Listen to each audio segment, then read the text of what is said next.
کل قیامت کے میدان میں جب آپ پہنچیں گے، یوم ندعو کل اناس بإمامہم، ہر ایک کو اعمال نامے سے بلایا جائے گا، فلاں ابن فلاں آئیے آپ کا یہ اعمال نامہ اڑائیں گے، ہاتھ سے نہیں لیں گے، اڑائیں گے اعمال نامہ. جو نیک ہیں ان کو سیدھے ہاتھ میں آئے گا، جو برے ہیں ان کو بائیں ہاتھ میں آئے گا، سیدھے ہاتھ میں نہیں آ سکتا. فَأَمَّا مَنْ أُوتِيَ كِتَابَهُ بِيَمِينِهِ فَيَقُولُ هَاؤُمُ اقْرَءُوا كِتَابِيَهْ إِنِّي ظَنَنتُ أَنِّي مُلَاقٍ حِسَابِيَهْ وَهُوَ فِي عِيشَةٍ رَاضِيَةٍ فِي جَنَّةٍ عَالِيَةٍ قُطُوفُهَا دَانِيَةٌ كُلُوا وَاشْرَبُوا هَنِيئًا بِمَا أَسْلَفْتُمْ فِي الْأَيَّامِ الْخَالِيَةِ. سیدھے ہاتھ میں اعمال نامہ آئے گا، خوش ہوگا، خاندان والوں کو بتاتا پھرے گا اور اعلان ہوگا کھاؤ پیو انجوائے کرو. آپ فارم ہاؤس میں نہیں، ایسی جگہ میں کوئی روک ٹوک نہیں ہے. کتنے دن کے لیے؟ خالدین فیہا ابدا، ہمیشہ کے لیے. نہ نعمت چھینی جائے گی، نہ تمہیں موت آئے گی، تمہاری موت کو بھی موت دے دی گئی. ہمیشہ ہمیشہ کے لیے انجوائے کرو.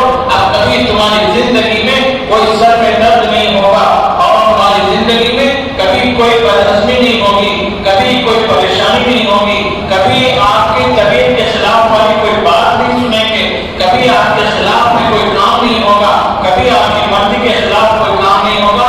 خوشی ہی خوشی، نعمتیں ہی نعمتیں، اور عیش ہی عیش، خوشیاں ہی خوشیاں آئیں گی. کبھی خلاف کے طبیعت کوئی بات دیکھنے کو سننے کو نہیں ملے. تو امان نامہ جب ہاتھ میں ملے گا، اللہ پاک کیا کہیں گے؟ کفیٰ بنفسک اليوم علیک حسیبا. آپ اپنے نوکر کو بلا کے مہینے بھر کی تنخواہ دیتے ہو، میں اس کو چٹھی بھی دیتے تو کتنے دن پریزنٹ تھے اور کتنے دن آبسینٹ تھے، تمہاری کتنی حاضری کتنی ڈراضری. میں نہیں کہتا کتنی تنخواہ آپ کی کٹی، کتنی بنی، کتنی آپ کو تنخواہ آپ کی شارٹ کر دی گئی، کاٹ دی گئی. میں کہنے والا نہیں، آپ کا عمل آپ دیکھو آپ کتنے دن آئے. میں کہتا ہوں اسی کو قرآن میں کہا جا رہا کفیٰ بنفسک اليوم علیک حسیبا. آپ تم فیصلہ کرو کس کیٹیگری میں، کس زمرے میں تم جانے والے ہیں. اعمال نامہ جب دیکھا گا انسان، اعمال نامے کو دیکھ کر سورہ کہف کی وہ آیت پڑھے گا ما لہذا الکتاب لا یغادر صغیرۃ ولا کبیرۃ الا احصاها. کیا ہو گیا میرے اعمال نامے کو؟ کوئی چھوٹی بڑی کوئی بات چھوٹی بھی نہیں ہے. کتنے گناہ ایسے ہیں جو کر کے میں بھول گیا، کتنے لوگوں کو گالیاں دیا ذہن میں بھی نہیں ہے، کتنی جگہ خیانت کرا مجھے یاد بھی نہیں ہے، کتنے لوگوں پر ظلم کیا مجھے ذہن میں بھی نہیں تھا. میں جب سے بڑا ہوا، بالغ ہوا، جب سے شریعت کا مکلف ہوا، جب اسلام ان پر اپلائی ہوا کہ اللہ اعمال نامہ میرا شروع کیے، وہاں سے موت تک کے ہر دن سامنے ہے. وَمَن يَعْمَلْ مِثْقَالَ ذَرَّةٍ خَيْرًا يَرَهُ وَمَن يَعْمَلْ مِثْقَالَ ذَرَّةٍ شَرًّا يَرَهُ. کسی سے خوشی سے، اخلاق سے، محبت سے، مسکراتے ہوئے بات کرے ہوں گے، یہ بھی نیکی کی شکل میں آئے گا. اور کسی کو گھور کر دیکھا ہوگا اور ترش رویہ یا ایسے رکھے پن سے ملا ہوگا کہ سامنے والے کو تکلیف نہیں ہوگی، وہ بھی برائی کی شکل میں آ جائے گا. تو بندہ یہ کہے گا لا یغادر صغیرۃ ولا کبیرۃ الا احصاها. ساری چیزیں سامنے پیش کر کے اللہ پاک بولیں گے میں فیصلہ ابھی یہ نہیں کر رہا ہوں کہ آپ کہاں جانے والے ہیں، آپ بولو کون سی کیٹیگری میں آنے والے ہیں. جنت یا جہنم دو ہی ہوں گے، جنت یا جہنم دو ہی ہوں گے. جب جنتی لوگ جنت میں جائیں گے نا تو جنتی آپس میں ڈسکس کریں گے کہ ہمارا فلاں دوست تھا، فلاں آدمی سے میں بہت محبت کرتا، اور جہاں میرے کو بھی بہت ہیلپ کرتا تھا، نظر نہیں آیا. پھر دونوں مل کے یہ بولیں گے اچھا اگر یہاں نہیں ہے تو پھر اور کہاں ہے؟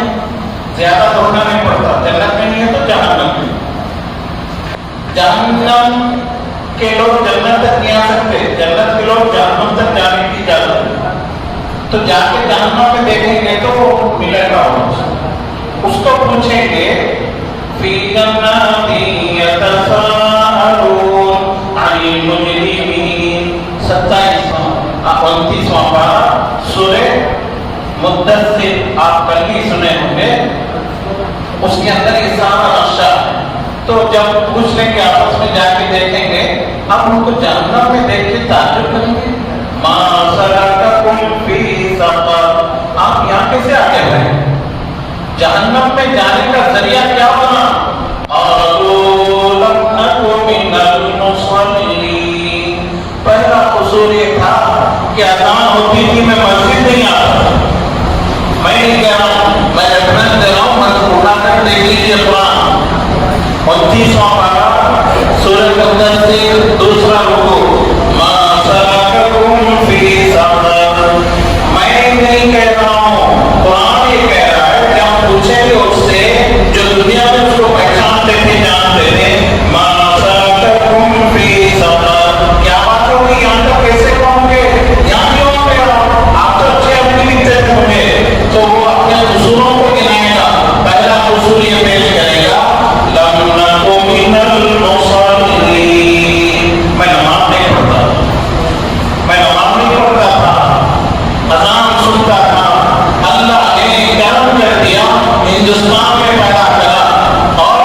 کرم کیا تلنگانہ میں پیدا ہوئے، بڑی مہربانی ہوئی کہ ہمارے اسلامی تشخص کو اور اسلامی اقدام کو اور عبادات پر کوئی بات نہیں ہے، بہترین آپ کے لیے رعایتیں ہیں، مسجد کے میناروں سے اور آزاد کا بڑا ساؤنڈ لگا کر بڑے ایمپلیفائر کے ذریعے پورا محکمہ نہیں دوسرے محکموں میں آواز آ رہی، ابھی یہاں نظامت شروع ہوئی واپس وسیعت انسان کی، میں اپنے گھر سے سنا، شبینہ عمروں میں گھر گیا تھا تھوڑی دیر کے، پوری آواز پوری بات وہاں بیٹھ کر آپ سن سکتے، 1000 لوگ غیر مسلم ہیں، کوئی اعتراض نہیں اور آپ کو دین کی بات کر رہے ہیں، ایسی اذانیں گونج رہی ہیں، 3:30 بجے پونے 4 بجے 3:37 کو آپ کو سلام بجائے جا رہا ہو جاؤ شہر کے لیے، ہزاروں لوگ شہر میں ہیں، کوئی منع نہیں کر رہے، اذان کو کوئی رکارے نہیں، کتنی بڑی بات ہے، اللہ کیسے آپ کو یہ نعمت نہیں سمجھ میں آئی، صرف آپ کے کام میں آ گیا، آواز پورے شہر میں بول رہی، غیر مسلم بھی آپ کے ساتھ برداشت کر رہے ہیں اپنے دین کی تکالیف کو اور بیداری کو اور ان کو